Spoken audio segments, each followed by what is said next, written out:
Hallihallo und herzlich willkommen zu einem neuen Video von mir. Schön, dass du wieder eingeschaltet hast. Heute werde ich euch den Dyson Airwrap vorstellen. Ich weiß, den gibt es schon ein bisschen länger.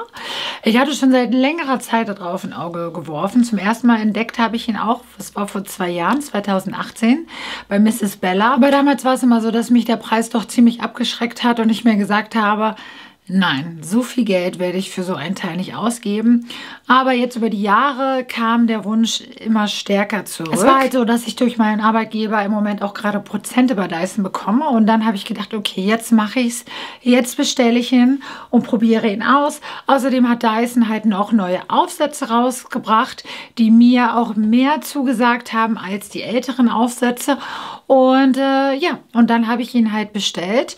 Und ich habe ihn jetzt ungefähr seit 2,5 Wochen und ich habe ihn sehr ausgiebig getestet. Und heute bekommt ihr mein Fazit dazu. Und ich würde sagen, wir starten mit dem Video. Hier ist hier also die berühmte braune Dyson Box. Es gibt die auch in schwarz, allerdings das schwarze Set konnte ich mir irgendwie nicht bestellen, weil darauf hätte ich halt keine Prozente bekommen. Ich hätte auch das schwarze wohl eher genommen, aber deswegen habe ich das Standard genommen, also die Standardfarbe. Und das hat hier so einen Magnetverschluss, das öffnet man, ja, jetzt schlage ich mir schon damit ins Gesicht. Hier hat man noch so eine Hitzeunterschutzlage, wobei ich aber sagen muss, der Dyson wird eigentlich nicht so heiß. Und hier ist dann sozusagen der Dyson. Und hier sind die Aufsätze. Ich werde die euch jetzt einfach mal so zeigen. Man hat halt, also ich habe das Complete Set genommen und da hat man halt auf jeden Fall 4 Lockenaufsätze. Und zwar einmal 30 mm und 40 mm. Ich muss auch sagen, ich habe mich für das Long Set entschieden, weil das ist auf jeden Fall neu, dass diese Aufsätze viel, viel länger jetzt sind. Dann bekommt man hier 2 Bürstenaufsätze mit dazu. Diese hier. Die linke Bürste ist auf jeden Fall für krauses Haar, die rechte soll für feines Haar sein und damit kann man seine Haare trocken föhnen und gleichzeitig glätten. Einen Föhnaufsatz, was ich halt auch total praktisch finde, weil man sozusagen auch einen Föhn, das setzt man hier so auf und dann kommt hier halt die Luft raus. Das Tolle ist auch, dass keine Haare hier eingesogen werden können, also das ist auf jeden Fall eine richtig coole Erfindung von Dyson. Man bekommt einen Rundbürstenaufsatz, den ich auch ziemlich gut finde, damit kann man halt Volumen machen und ja, der Dyson selber sieht halt so aus, man hat halt hier mehrere Knöpfe. Mit diesem Knopf, kannst du mich jetzt mal fixieren hier so, mit diesem Knopf schaltet man ihn an.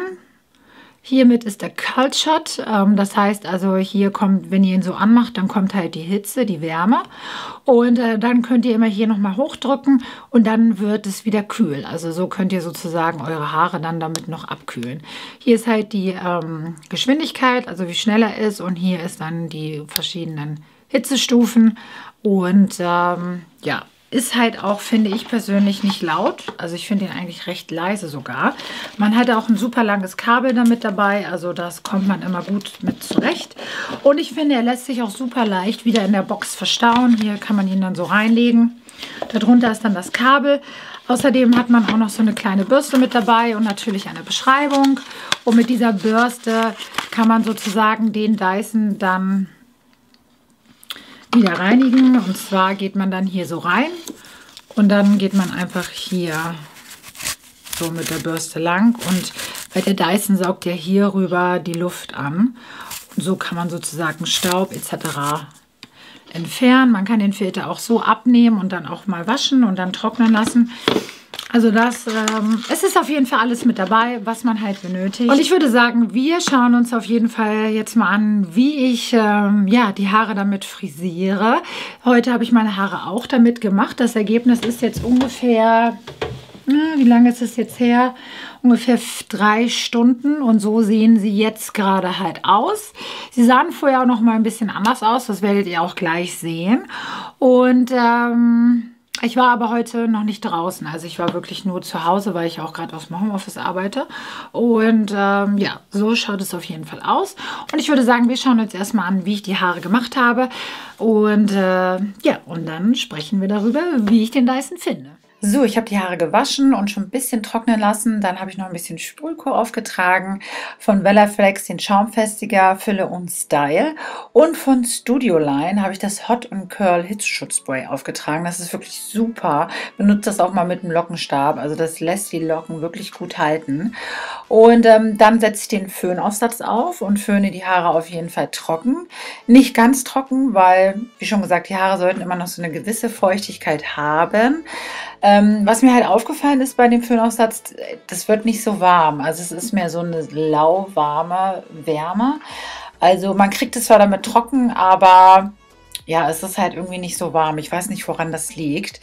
Dann teile ich mir Sektionen ab. Ich arbeite mich dann immer von unten nach oben und föhne dann den Teil auch noch mal so ein bisschen nach. Und dann wechseln wir auf die Lockenaufsätze. Dort habt ihr Pfeile drauf, in welche Richtung dann die Locke sozusagen geht. Wobei ich immer sagen muss, ich arbeite immer nur mit einer Seite, weil ja, man kann das dann einfach auch drehen über Kopf und dann wird die Locke in die andere Richtung gecurlt. Und ja, der saugt das halt an. Der arbeitet ja mit diesem Coanda-Effekt, was halt richtig cool ist. Dann hat man noch den Cold Shot und lässt die Locke dann, kann die damit schon mal so ein bisschen auskühlen. Und funktioniert wirklich sehr, sehr, sehr gut. Hier mache ich dann die andere Seite entgegengesetzt, damit die Locken sich nicht verbinden und eine riesige Locke werden. So kann man auf jeden Fall den Haaren immer viel Volumen halt auch geben. Und man kann da auch immer anfassen, also es ist auch nicht so heiß oder so. Das ist halt wirklich das Praktische an dem Dyson, dass es halt nicht so heiß wird. Also man kann sich eigentlich nicht verbrennen. Oben am Ansatz mache ich so ein bisschen, dass ich halt von hinten nach vorne gehe, damit ich halt schön Volumen bekomme, so auf, ja, oben auf der Kopfhaut, sage ich jetzt mal so. Ist zwar keine Kopfhaut, ist ja eine Perücke, aber ich glaube, ihr versteht schon, wie ich das meine. Und hier, finde ich, sieht man jetzt auch noch mal ganz gut gleich diesen Coanda-Effekt. Vorher trage ich natürlich immer so ein bisschen das Hot und Curl auf, gehe da noch mal mit der Bürste durch und ja, also wie schon gesagt, also von der Handhabung her finde ich es halt wirklich sehr, sehr gut. Also es ist wirklich sehr leicht und ich glaube, jeder kommt damit zurecht. Am Anfang muss man sich so ein bisschen erstmal dran gewöhnen. Also es ist so ein bisschen verwirrend, aber wenn man das einmal raus hat, dann läuft das wirklich. Und hier sieht man, glaube ich, gleich auch nochmal so schön den Effekt. Also ich finde, das funktioniert richtig gut.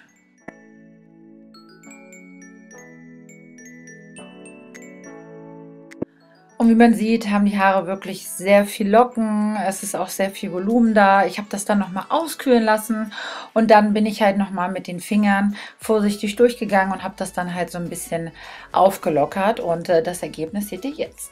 Bevor ich euch jetzt mein Fazit sage, würde ich sagen, jetzt gehe ich mehr auf die Vorteile ein. Ich finde, man sollte immer erst die Vorteile nennen und dann die Nachteile. Also, die Vorteile vom Dyson sind einmal: ich finde, es ist ein super praktisches Gerät. Man hat halt fast alles in einem. Man kann die Haare glätten, man kann sie trocken föhnen, man kann Volumen föhnen, man kann schöne Föhnfrisuren damit machen. Wirklich sehr, sehr schöne Föhnfrisuren. Das Praktische am Dyson ist, dass man halt seine Haare auch nass stylen kann. Das heißt, man muss halt nicht warten, bis die Haare getrocknet sind, sondern man kann es sozusagen alles in einem Schritt machen, wodurch es einfach schneller geht. Dann finde ich auch die Handhabung sehr einfach. Also ich glaube, damit kommt halt jeder klar. Und ich habe damit wirklich schon Traumfrisuren gezaubert, wo ich mir gedacht habe, wow, das hätte ich mit meinem Lockenstab und so nicht hinbekommen. Er ist nicht laut und ich finde auch, dass er halt sehr hochwertig verarbeitet ist. Ich finde die ganze Aufmachung sehr schön mit der Box. Was ich halt noch praktischer fände, wenn man irgendwie noch einen Griff hätte oder Henkel, dass man es halt vielleicht auch irgendwie tragen kann. Aber ich denke mal, wenn ich jetzt in den Urlaub fahren würde, würde ich die Box nicht mitnehmen, sondern einfach nur die Aufsätze und das Gerät selber. Vom Zeitfaktor muss ich sagen, also ich finde, es geht recht zügig. Es kommt aber immer darauf an, was für Haare man hat. Ich glaube, zum Beispiel bei der Perücke ist so, die ist ziemlich voll und hat ziemlich dichtes Haar. Und da brauche ich natürlich länger als bei meinen eigenen Haaren, die natürlich viel, viel, sag ich mal, dünner sind und auch feiner. Nun kommen wir aber auch zu den Nachteilen, denn es hört sich vielleicht so an, als ob alles so super schön positiv ist, aber es gibt auch ein paar Nachteile. Und der größte und traurigste Nachteil für mich ist einfach die Haltbarkeit.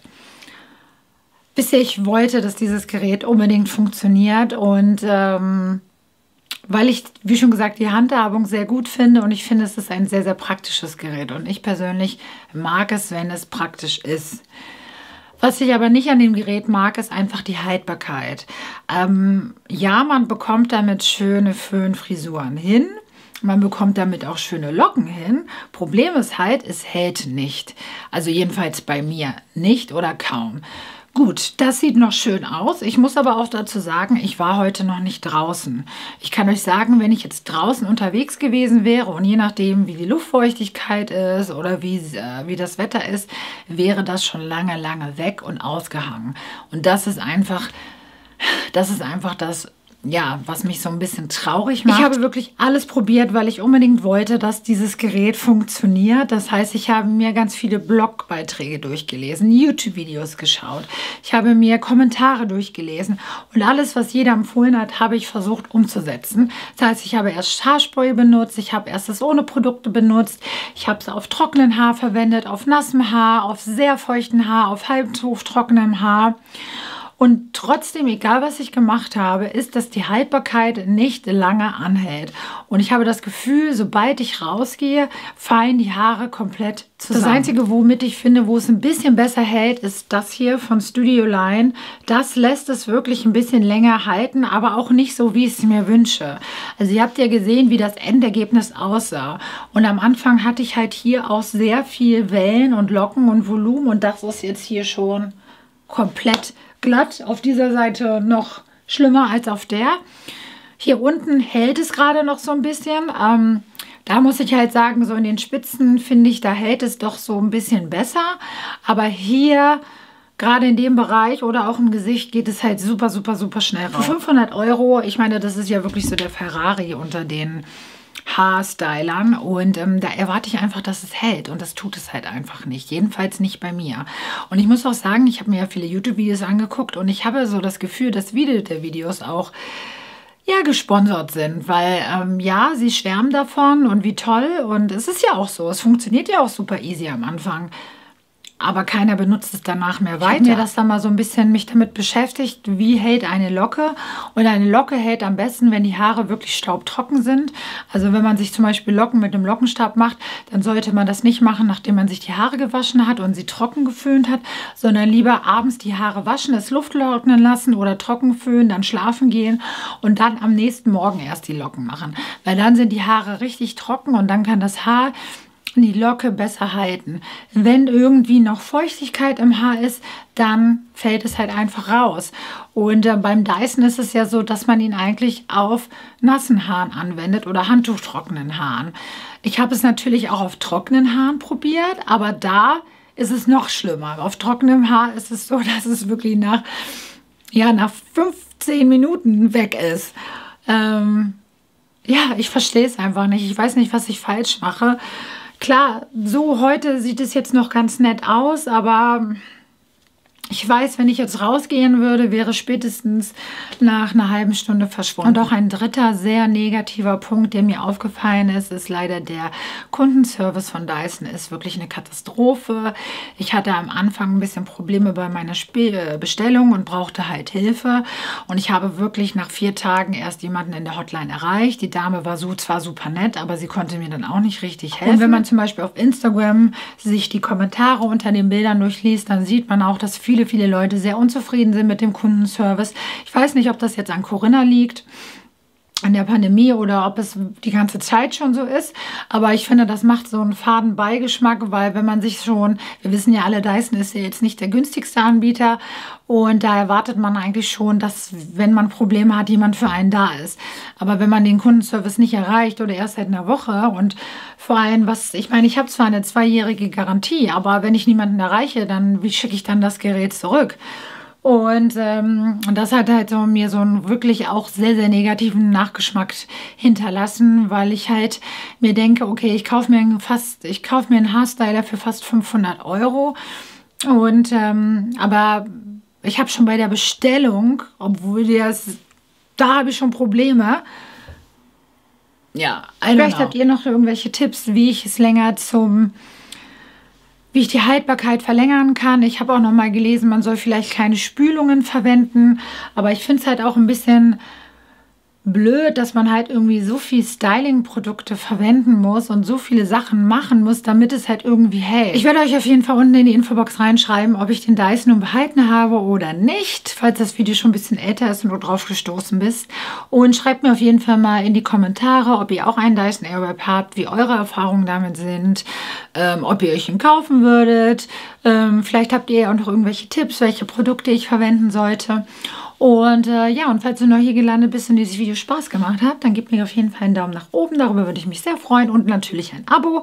Vergesst nicht, an mein anderes Social Media euch anzuschauen. Gerade Instagram, da bin ich super viel aktiv. Und ich würde sagen, wir sehen uns ganz schnell im nächsten Video. Ich freue mich auf euch. Bis dann.